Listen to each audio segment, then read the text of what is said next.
Hello there, and welcome to A Film a Day, Award Season 2023, with me, Jordan Woodley.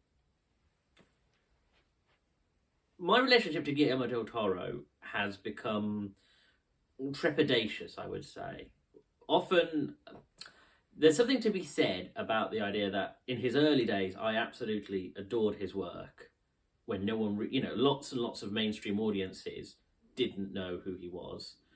And unfortunately, the more popular he's become, the less I've enjoyed his films. I'm particularly thinking of Crimson Peak and the Oscar-winning Shape of Water, which are just two films that really were not to my personal taste. And then he releases Pinocchio. And we've established an issue that we have in contemporary mainstream animation, in that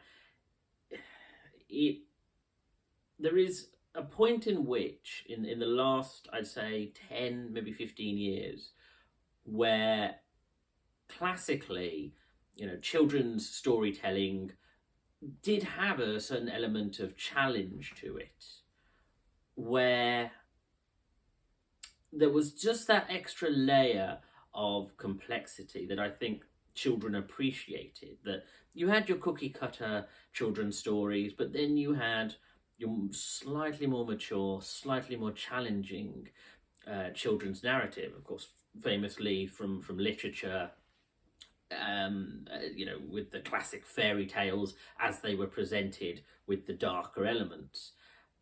And even when Disney first began, it did take off some of the edges. It always maintained slightly darker, more troubling themes. And you could say that about the original Pinocchio adaptation, the original Disney Pinocchio adaptation.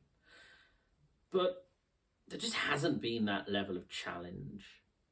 And then you see something like Del Toro's Pinocchio, and it has all the complexity, all the maturity, and yet is still ultimately at its core a children's story. It still keeps its identity as Pinocchio, and it still feels like something that you could watch when you're 7 and when you're 70.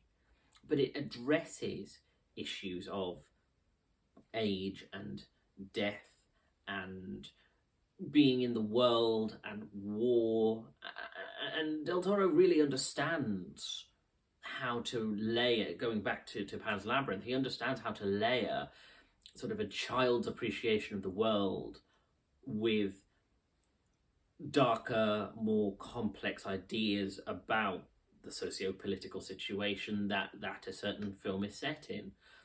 Setting this film in the onset of World War II, in the rise of fascist Italy, really just adds this layer to the film that's it enriches it, whilst also keeping that sense of simplicity. It doesn't feel like it transplanted the world and the setting away from the core narrative. It still feels like Pinocchio. The characters still feel like they fit that world.